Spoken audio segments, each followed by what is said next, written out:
Hello everyone, welcome back to the class 7th History, Chapter 2, New Kings and Kingdoms. Children, let us memorize the topic what we have learnt in previous class of this lesson. We have already understand about how new dynasties were came to the power. Among the new dynasties we have discussed about the Gurjara Pratihara, the Palas, the Rashtrakutas, the Rajputs, and the tripartite struggle.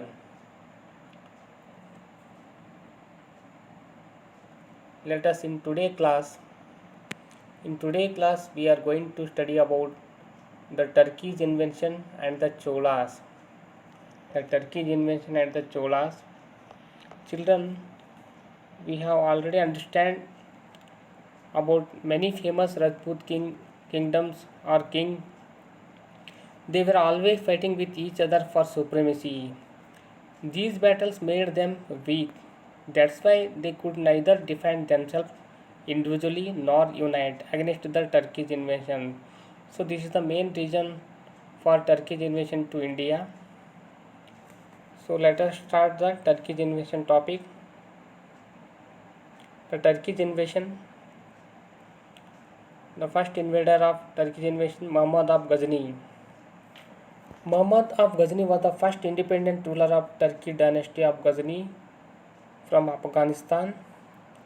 He was the first Muslim conqueror to rule Afghanistan with an empire ranging from what in the present day would be northeast of Iran.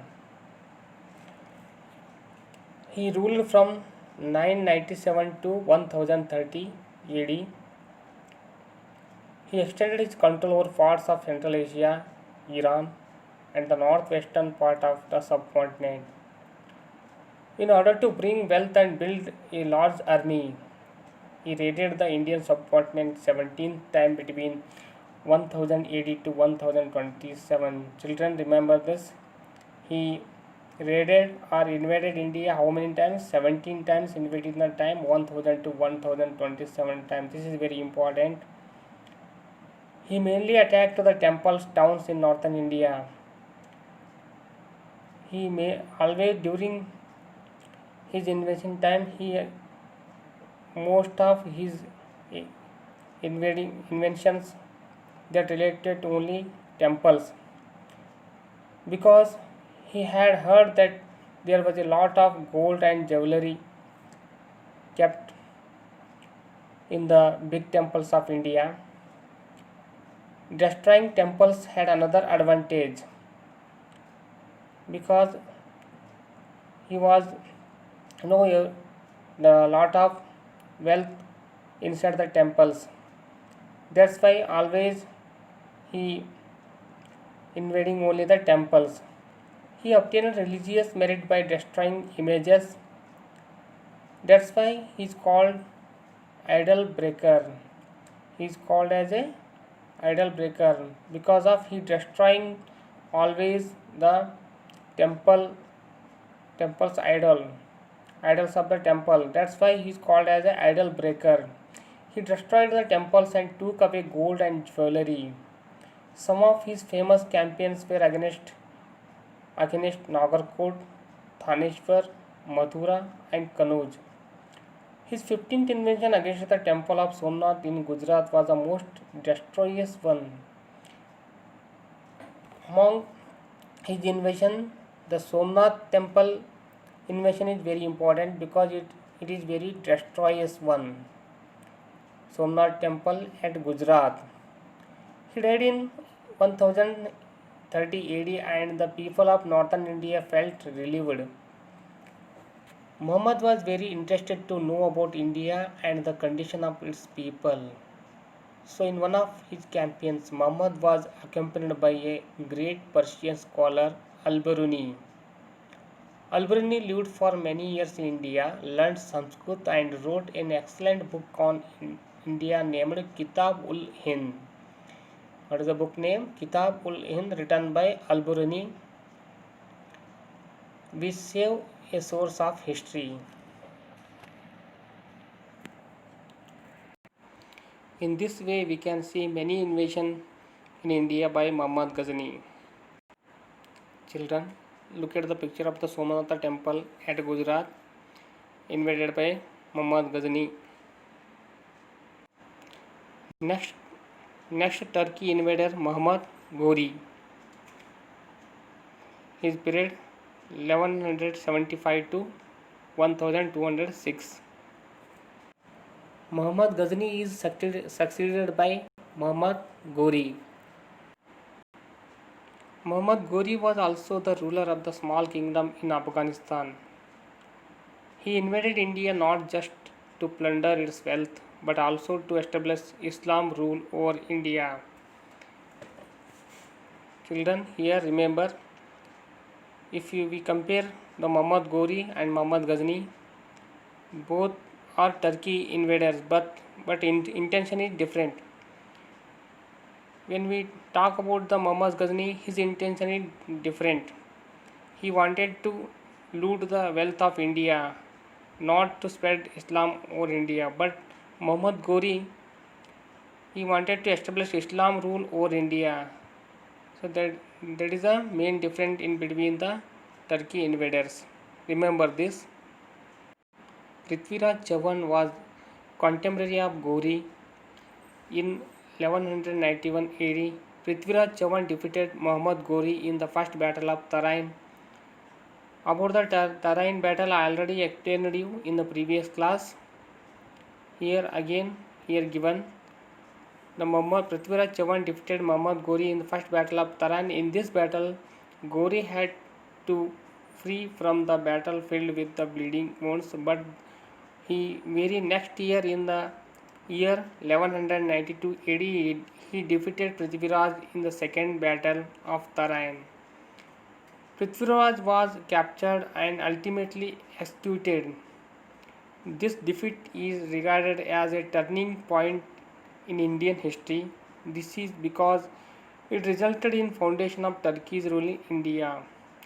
So this is a battle that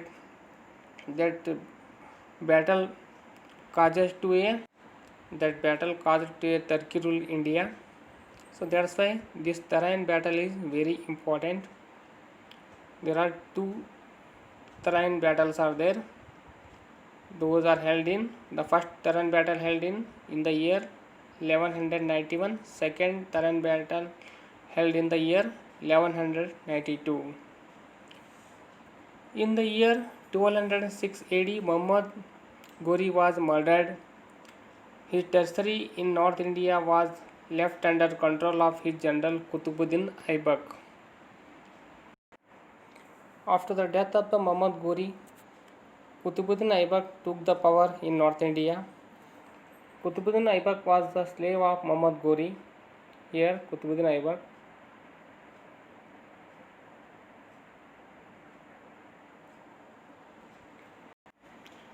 Administration in the kingdoms. This means administration in the Muhammad Ghori kingdoms. The kings had supreme power. This means the king had foremost power in the kingdom. They adapted great titles of Maharaja, Adiraja, Tribhuvana Chakravartin, in bracket given Lord of Three World. Kings also shared power with their Samantas as well as with association of peasants, traders and Brahmins. High posts in the army were filled by the people from influential families and the close relatives of the king. The positions were often hereditary. Here, in order to appoint the soldier, they are following the rules like this. Only they giving the preference only the relative families, and the kings, in order to distribute the work, they are sharing the power with the Samantas. In this way, they are maintaining the administration. Next topic, revenue collection. The taxation system of Muhammad Ghori is not good and neither bad because it was trouble for common people. The producers like peasants, artisans cattle keepers had to surrender some part of their produces as tax.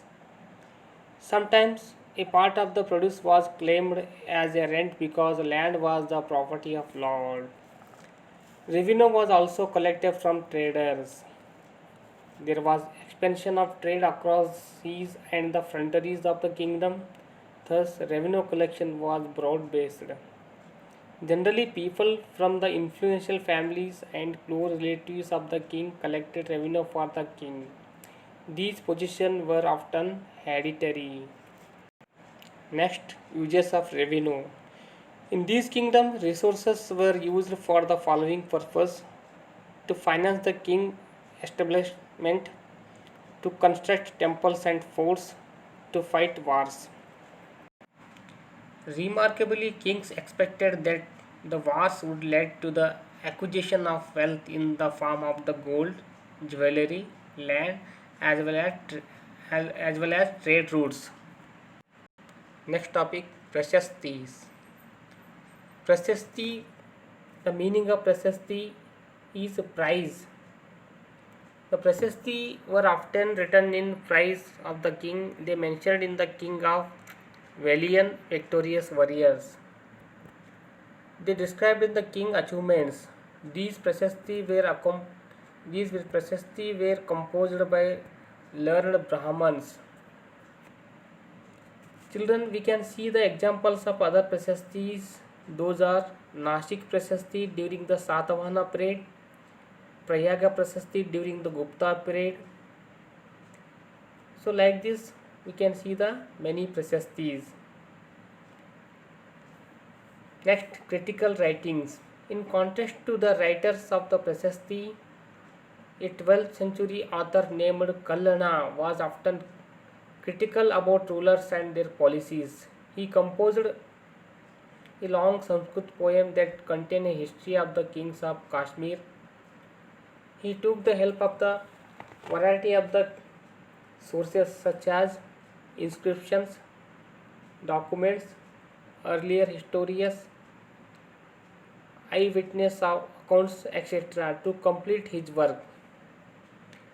Rajatarangini, it was the book written by Kallana that contains a history of the kings of Kashmir. This is very important, remember this.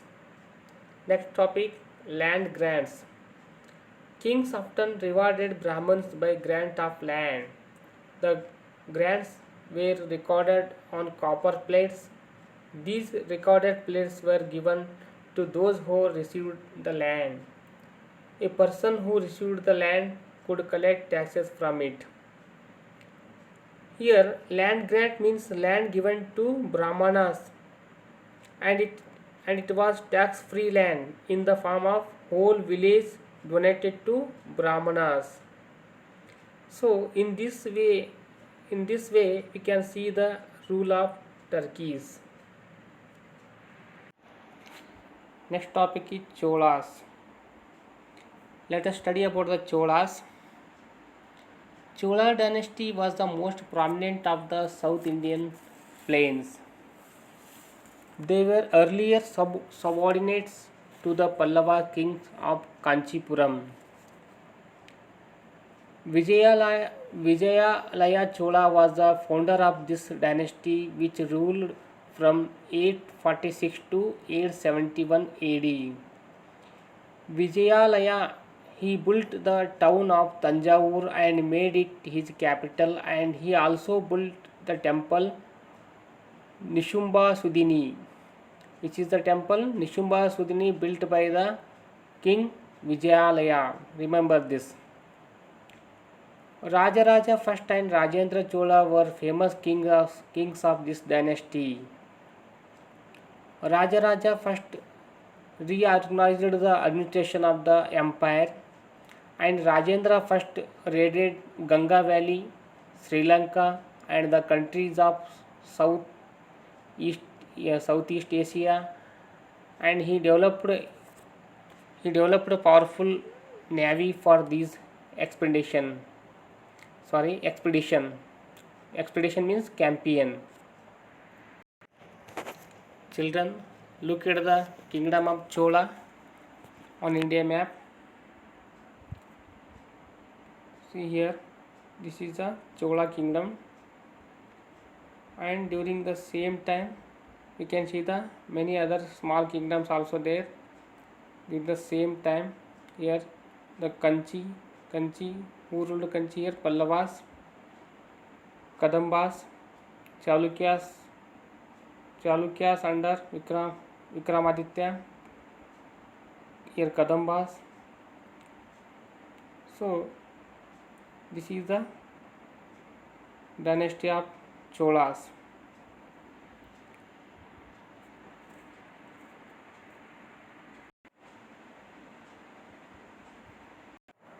Next topic, art and architecture of Chola kingdom. The Cholas made great contribution to art and architecture. They placed the temples in enclosed courtyard. The temples also had huge gateways called Gopuram. The temples also had huge gateways called as Gopuram. Remember this. The images of the deity was placed inside the sanctum or sanctorum. The best examples of these temples are at Tanjavur and Gangaikondam Cholapuram. Tanjavur and Gangaikonda Cholapuram. See the children, where we can see the temples of Chola kingdom, Tanjavur and Gangaikonda Cholapuram. Remember this. They were built by Rajaraja and Rajendra Chola. They are architectural marvels. Around the Chola temples grew settlements of craftsmen and traders, and images of Nataraja made in bronze under the Chola dynasty in 10th century AD has been found. Children, look at the picture of temple at Gangaikonda Cholapuram built by Rajendra Chola. This is very beautiful temple built by Rajendra Chola. So you can see the temple this. An image of Nataraja made in bronze under the Chola dynasty in the 10th century AD has been found. It continues to be reproduced in metal, stone and other materials even today. The Chola Nataraja is often said to be the supreme statement of Hindu art. Children, you can see this. This is a picture of the bronze image of Nataraja belonging to the Chola period. See this picture. This is the bronze image of the Nataraja belonging to the Chola period. The temples were cultural centers and the centers of the craft production. They were given Devadana or land grant by the members of the royal family. These lands were provided with irrigation system and were very productive. The produce of the land went into maintaining the temples and to the specialists who worked at the temple. They were often lived near the temples. The settlements around the temples also consist of the garland makers, cooks, sweepers, musicians, dancers, etc. The South Indian temples were not only places of worship but also served as cultural centers and as hub of economic and social activity. In this way, Cholas were built very systematic temples. Next topic is agriculture of Cholas. The Cholas had become powerful on account of trade and agriculture prosperity. They used their money for initiating agriculture reforms. These reforms helped in building a strong agrarian landscape, adorning their economy. Notice on the map of the Chola kingdom how river Kaveri branches off into several small channels before emptying into the Bay of Bengal. These channels renewed the soils of vast flood plains year after year. The fertile soil were responsible for agriculture's prosperity of the region. Besides rice, many other crops were also cultivated. The existence of large number of in tanks of this period also point towards agriculture prosperity. The agriculture reform spread far and wide, especially from the 5th and 6th century AD onwards. A variety of methods to irrigate the fields were put to practice. These includes canals in the delta regions, wells in some areas and tanks in others. In this way we can see the agriculture of the Cholas. Their agriculture also very systematically they arranged. Next topic, administration of Cholas. The Chola rulers established a highly efficient system of administration. Children, you can see this is a chart. The Chola Empire was divided into Mandalam or provinces, and again the Mandalam again further divided into Kurum or quadrants. Again Kurum divided into a district, and district contain the Nadus and Valanadus, and district again divided into the Urus and villages. In this way they are divided the administration. The Cholas had a well organized resource mobilization policy. The resource mobilization was also one of the main goals of administration. The main feature of the Chola administration were centralized administration, revenue, and role of landowners. Here the landowners were given titles like Muvendalan. Landowners were given the titles like Muvendavalan, a Velan or peasant serving 3 kings as a mark of respect. The villages were grouped into several types like Brahmadevas, it means Brahmin villagers, Vellala means farmer villages, Tanyur, those who did some commendable work, and Devadana, it means land gifted to temples.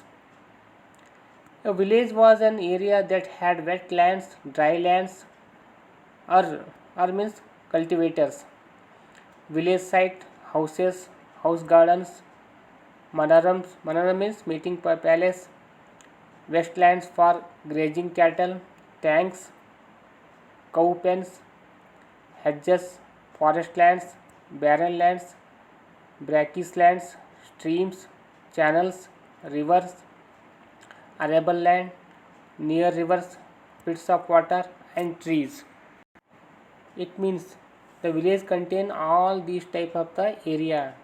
So these are area, they are divided like this.